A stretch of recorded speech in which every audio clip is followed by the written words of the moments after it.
Today we are visiting the Automobile Gallery at the Lyman and Merrie Wood Museum of Springfield History, part of the Springfield Museums in Springfield, Massachusetts. Springfield has long been the center for manufacturing in central Massachusetts. Automobiles have a special place here. It was in Springfield where the first successful automobile was made in 1893, and the rest is history. So let's check these cars out in the Automobile Gallery. Americana Project, 21st century. Telling the story of America, one town at a time.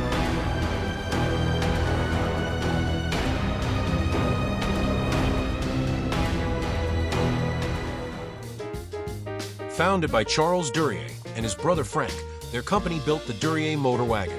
It was a one-cylinder 4-horsepower car and first demonstrated on September 21, 1893, on Taylor Street in Springfield, Massachusetts. It is considered the first successful gas engine vehicle built in the U.S. In 1895, a second Duryea, built in 1894, driven by Frank, won the Chicago Times-Herald race in Chicago on a snowy Thanksgiving Day. He traveled 54 miles at an average speed of 7.5 miles per hour, marking the first U.S. auto race in which any entrants finished.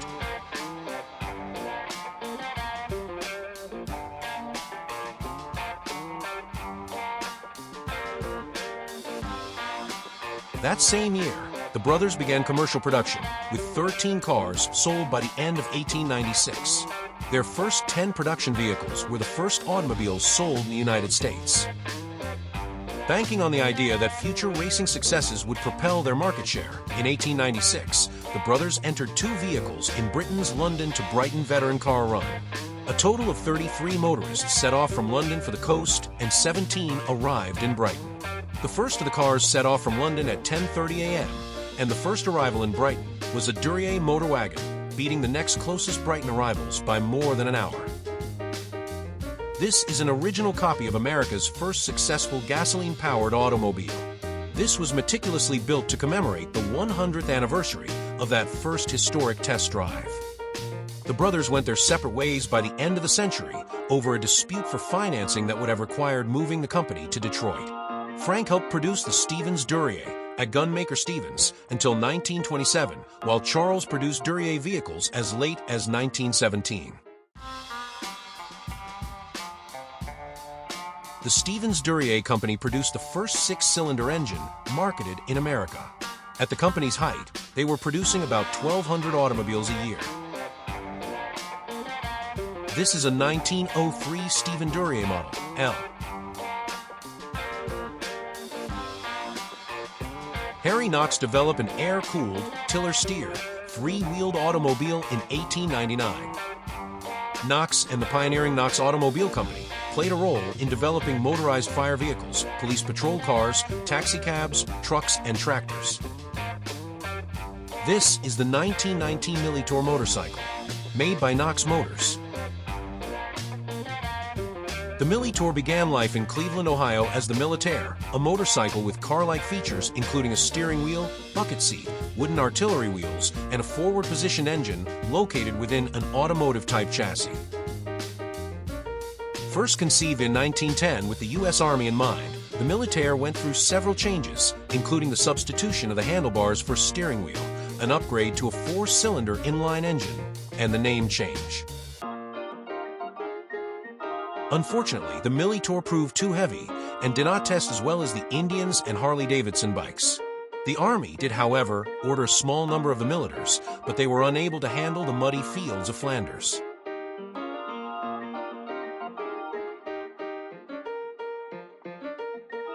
The description on this car is that it is a doctor's buggy. It gives no year or manufacturer.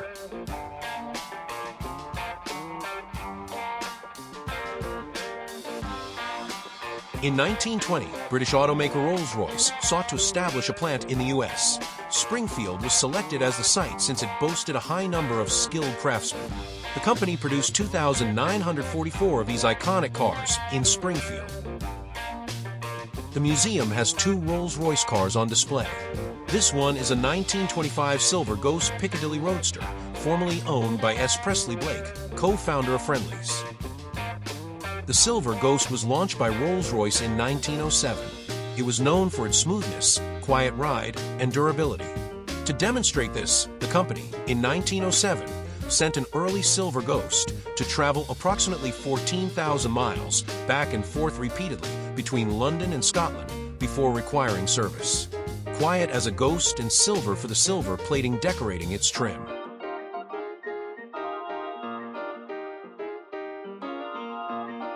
The other is a 1928 Springfield-made Phantom 1, donated by M. Allen Swift.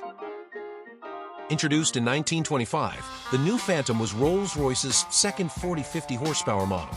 To differentiate between the 40-50 horsepower models, Rolls-Royce named the new model New Phantom and renamed the old model Silver Ghost, which was the name given to their demonstration example. The name Phantom was a nod to the previous Silver Ghost, remarking on the vehicle's extraordinary stealth and quietness in comparison to other vehicles offered at the time. When the new Phantom was replaced by another 40-50 horsepower model in 1929, the replacement was named Phantom 2, and the new Phantom was commonly referred to as Phantom 1 to this day. Like the British model, the Springfield Rolls-Royce Phantom 1 was known for power and durability. Starting in 1926, Springfield Rolls-Royce shifted production from the Silver Ghost to the Phantom with newly designed chassis and running gear.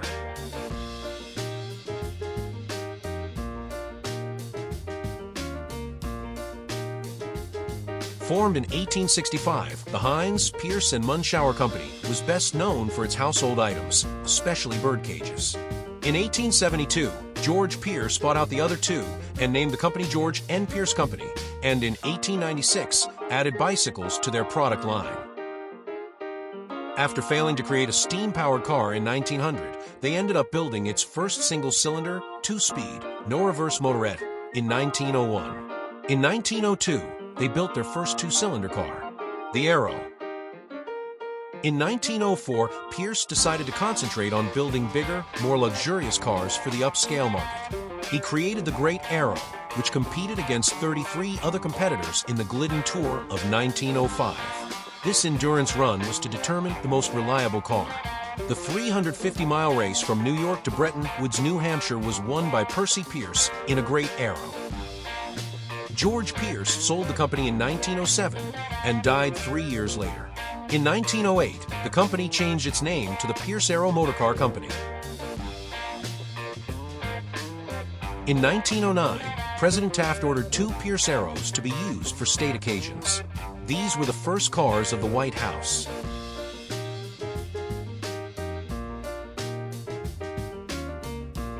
In 1928, the Buffalo, New York firm was bought by the Studebaker Corporation of South Bend, Indiana.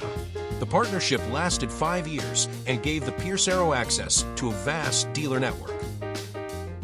This car on display is a 1928 Pierce Arrow Brougham 81 Opera. This car was configured as a two-door brougham with an opera-style interior, indicating formal, often chauffeur-driven vehicles with a partition between driver and passenger compartments. Other features included a hand-assembled engine, rich leather interiors, and high-quality wood panels. The Model 81 also featured an advanced, four-wheel, vacuum-powered brake system. The car was characterized by its unique headlights mounted high on the fenders, setting it apart from other cars in the luxury market.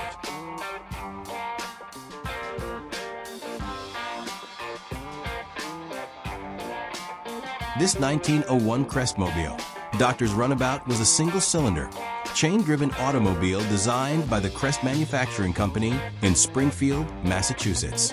It was designed for easy novice operation. Its ads claimed it as a more useful and cheaper alternative to a horse and cart. This early horseless carriage was available for $600 and featured an open-air design with optional weather protection.